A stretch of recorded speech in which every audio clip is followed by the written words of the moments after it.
السلام عليكم. في الفيديو ده هنتكلم عن الكومبوننتس، هنعرف ايه هي استخداماتها وقد ايه هي عنصر اساسي وقت التعديل في البروجكت بتاعنا. فيلا بينا نشوف مع بعض ايه هي الكومبوننتس وازاي نستخدمها في فيجما. طيب زي ما احنا شايفين دلوقتي قدامنا في هنعتبر ده ويب سايت هيدر. تعالوا مثلا نكرره كده كذا مره. هنفترض مثلا ان دي عدد الهيدرز اللي عندي في البروجكت بتاعي. لو انا جيت اعدل اي تعديل جوه الهيدر بتاعي هضطر ان انا اروح لواحد واحد اعدل فيه، سواء مثلا لو عايز اعدل اللوجو، ممكن اعدل التكست، ممكن اعدل حتى ترتيب اللينكات بتاعه التكست. ايا كان التعديل اللي انا هعمله هو بالنسبه لي هيبقى مرهق جدا. طيب هنعمل ايه بقى علشان ما نحتاجش ان احنا نروح لحاجه حاجه نعدلها بايدينا؟ نلغي دول كده. هنيجي عند الهيدر بتاعنا نعمله سيلكت، هنيجي بقى فوق كده هنلاقي create component. ندوس على create component كده. الهيدر بتاعي بقى كومبوننت. اعرف منين؟ هو باي ديفولت الايدجز بتاعته بتاعت البوكس اللي احنا بنعمل له سيلكت ده بيبقى لونها بنفسجي. برضه عندي هنا في اللايرز بيبقى ليه ايكون كده معينه، هي اللي احنا شايفينها قدامنا دلوقتي كده في اللايرز. ده معناه ان الاليمنت ده كومبوننت. طيب انا مثلا عملت الكومبوننت ده وهو اتسمى، خد اسم الفريم مثلا اللي هو هيدر. يعني هعتبر ان الكومبوننت ده هو السورس بتاعي، هو الحاجه الاساسيه اللي انا هطلع منها صور نسخ. هاجي مثلا عند الاسيتس علشان اجيب اطلع نسخه او اطلع صوره. هي في فيجما اسمها انستنس. علشان اطلعها من الكومبوننت ده ممكن اجي عند الكومبوننت نفسه وادوس الت وادراج كده، تطلع لي كده انستنس. هنلاحظ ان هي الايكون بتاعتها اوتلايند كده وايكون واحده بس. هنلاحظ ان هي مختلفه عن الكومبوننت نفسه، دي مثلا اوتلايند ودي فيل. فده اللي بيفرق الايكون بتاعت الانستنس من الايكون بتاعت الكومبوننت. طيب ايه الطريقه الثانيه اللي انا ممكن اطلع بيها الانستنس او الصوره؟ هاجي عند الاسيتس هنا، هيبقى موجود عندي كل الكومبوننتس اللي انا عامل لها كرييت في البروجكت بتاعي. فهسيرش بقى عليها، مثلا هكتب هيدر هتظهر لي هنا، اخدها دراج اند دروب كده تظهر لي على طول في الفريم بتاعي. كلام جميل. انا بقى عايز اكررها كذا مره، يعني كانها موجوده في كذا فريم او في كذا سكرين. دلوقتي كل دي كده انستنسز او صور او نسخ طالعه من السورس اللي هو الكومبوننت الاساسي بتاعي، فانا عايز اعدل فيه. هعمل ايه؟ هاجي عند الاساس اللي هو السورس اللي الايكون بتاعته فيل، واعدل بقى زي ما انا عايز. لو عايز مثلا اخلي دي هوم بيج مثلا، الاقيها عماله تسمع في كل النسخ او الانستنسز اللي انا طلعتها من السورس او الكومبوننت ده. يعني ايا كان بقى التعديلات اللي انا هعملها في الهيدر ده هتسمع على طول. يعني حتى مثلا لو جيت اغير السايز بتاع اللوجو، لو تلاحظوا كده تحت اهو عمال يتغير معايا مهما غيره اكبره او اصغره. هو لو جيت ان انا اعدل مثلا في الترتيب بتاع اللينكس اللي فوق ممكن اعمل كده. طبعا هي جوه اوتو لاي اوت، عشان كده احنا بنقعد نحركها براحتنا يمين وشمال بالكيبورد. والاوتو لاي اوت احنا اوريدي عملنا ليه فيديو منفصل وهسيبه لكم تحت في الديسكربشن. بس بمنتهى البساطه اقدر اتحكم في السورس بتاعي، والتعديلات بمنتهى السهوله هتسمع في بقيه الهيدرز او الاليمنت اللي انا عامله كومبوننت ونشره او مكرره كتير في الديزاينز بتاعتي. مثال تاني مثلا ممكن يبقى الزرار. طبعا الزرار انا بعمل مثلا شكل معين للزرار، البرايمري بوتن مثلا وليكن. لو انا عامل ديزاين سيستم عندي اكتر من نوع زرار، بستخدم يا برايمري يا سكندري يا تيرشري مثلا.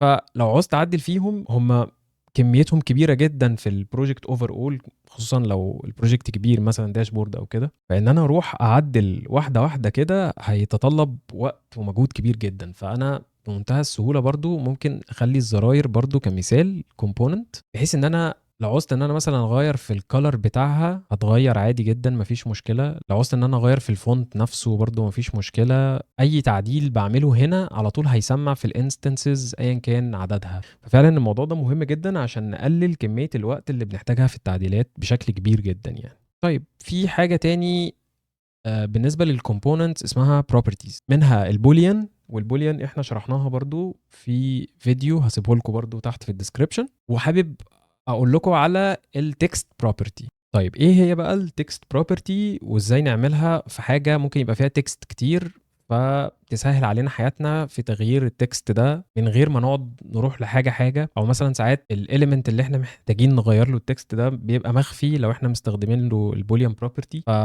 عايزه في مكان برضو ان انا اغيره، مش لازم ان انا اظهره الاول علشان اغيره. فهاجي مثلا عند الكارد خليه كومبوننت، بس ممكن نقفل اللايرز اللي في الشمال دي، هندوس الت وال عشان نقفل كل اللايرز اللي مفتوحه. هنخليه كومبوننت. ممكن بقى سيلكت التكست اللي انا شايف ان انا هغير فيه، فهاجي اسلكت بالظبط اللي انا عايزه، التكست بالظبط كده. طيب هاجي هنا عند الرايت سايد بار كده، هلاقي التكست نفسه مكتوب جوه مستطيل كده صغير في الاخر خالص. هاجي في اقصى اليمين كده هلاقي create text property، الايكون دي هدوس عليها، هتظهر قدامي بقى البوب اب دي، اديله بقى الاسم اللي انا عايزه. ففي الحاله دي مثلا هسميه product title. بعد كده ادوس create property، اسلكت description. طبعا احنا قلنا بندوس كنترول بنسلكت الحاجه مباشره بدل ما نقعد ندبل كليك لحد ما نوصل لها. فهاجي مثلا عند الابلاي تكست بروبرتي تاني هنا، وادوس كرييت بروبرتي تاني واديها الاسم بتاعها description. وهكذا في البرايس نفس الكلام، سميه برايس. وعند الريتنج دي مثلا الرقم بتاعها ممكن ممكن نسميه ريتنج.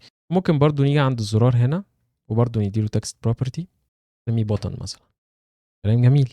انا اقدر ادي لاي حاجه تكست بروبرتي من اللي اوريدي موجوده. يعني انا لو عملت سيلكت لكل دول مثلا كده مره واحده، وليكن مثلا واديتهم البرايس بروبرتي، دوست عليها، عليهم كلهم بقوا تبع البرايس بروبرتي، مهما غير فيها كله هيتغير مع بعض. اجي بقى عند الانستنس، ممكن نطلع الكومبوننت بره كده زي ما قلنا بقى. ممكن نسيرش في الاسيتس، هو الكومبوننت اسمه كارد، ممكن نسيرش عليه في الاسيتس، نحطه هنا كده. ده كده زي ما قلنا الصوره اللي طالعه من السورس اللي هو الكومبوننت الاساسي بتاعي. فهاجي هنا هلاقي كل التكست بروبرتيز اللي انا عملتها موجوده في رايت سايد بار اديتابل، ممكن اغير زي ما انا عايز. يعني ممكن هنا اجي اعمل شوز بس مثلا، ممكن هنا اكتب ديسكريبشن، ممكن اغير البرايس لاي رقم انا عايزه، ممكن الريتنج، ممكن البutton، وهكذا. فانا اقدر بمنتهى البساطه من الرايت سايد بار اعدل في كل التكست بروبرتيز اللي جوه الكومبوننت بتاعي. تعالوا نفترض بقى ان انا عدلت التعديل بتاعي في الصوره اللي انا واخدها من الكومبوننت الرئيسي، وعايز التعديلات دي تبقى هي الاساس اللي موجود في الكومبوننت الرئيسي. يعني عايز مثلا ان انا كل ما اخرج اي صوره او اي انستنس من فيجما يطلع بالشكل اللي قدامي ده. وليكن مثلا هغير لون الزراير مثلا برضو عشان يبقى بس الموضوع اوضح شويه. تمام. هدوس على الانستنس او الصوره، واجي عند الانستنس اوبشنز دي، وهلاقي push changes to main component، يعني ان انا اودي كل التعديلات اللي انا عملتها في الصوره دي للمين او السورس بتاعي. اول ما هدوس عليها هاجي اروح عند الكومبوننت الرئيسي، الاقيه بقى هو زيه زي التعديلات اللي انا عملتها في الصوره تحت. لو انا جيت بقى عند الصوره دي وعايز افك الرابطه بتاعتها من السورس ده، يعني خليها حره مش مرتبطه بالكومبوننت، ما تبقاش كومبوننت، تبقى فريم عادي. طب ايه اللي يفرق ان انا استخدم الانستنس واقعد اعدل فيه من الفريم العادي؟ ان انا مثلا مش هعرف اشيل حاجه فيه. يعني انا لو جيت ادوس ديليت هنا هتختفي، مش هتتشال اصلا، مش هعرف اشيل حاجه من الانستنس. فعلشان انا ارجع حاجه لفريم عادي هدوس كليك يمين عليها، وفي هنا ديتاتش انستنس، دي كده هتفك الرابطه اللي بين السورس والصوره، فيبقى فريم عادي جدا بالنسبه لي، اقدر اعمل فيه اللي انا عايزه بعد كده. وبرده في طريقه تانية ان انا اجي من عند الاوبشنز هنا، وبرده هلاقي عندي detach instance. انا بقى عايز ارجع للوضع الاولاني خالص. طيب انا بقى بعد ما عدلت في الصوره دي عايز ارجعها زي الكومبوننت الاساسي. انا طبعا رجعت الوضع زي ما كان اول ما عملناه خالص. اروح دايس على الكومبوننت بتاعي، واجي عند الاوبشنز هنا وادوس على reset all changes. كلام جميل. عندي بقى reset لكل حاجه منفصله كمان. يعني انا لو عايز بس ارجع البروبرتي بتاعت الزرار او التكست الرئيسي بتاع الزرار، لو دوست عليه هلاقيه اد تو كارت رجع زي ما كان. فكل حاجه عندي منفصله، اقدر انقي الحاجه اللي انا عايزها او اقول ريسيت اول تشينجز، فلاقي ان الكارد بتاعي رجع زي ما انا عملته في الكومبوننت الرئيسي. بس كده، وبكده نكون خلصنا شرح الكومبوننتس والتكست بروبرتي. ان شاء الله في الفيديوهات الجايه برضو هنتكلم عن الفاريانتس والسمارت انيميت، نشوف ازاي نعمل الانيميشنز في فيجما. لو استفدتوا من الفيديو ممكن تعملوا لايك وشير، وممكن تعملوا سبسكرايب للشانل عشان تتابعوا الفيديوهات اللي هتنزل الجايه ان شاء الله. لو عندكم اي اقتراحات او اسئله يا ريت تكتبوا لي تحت في الكومنتس. شكر جدا ليكم، وان شاء الله اشوفكم في فيديو جديد. السلام عليكم.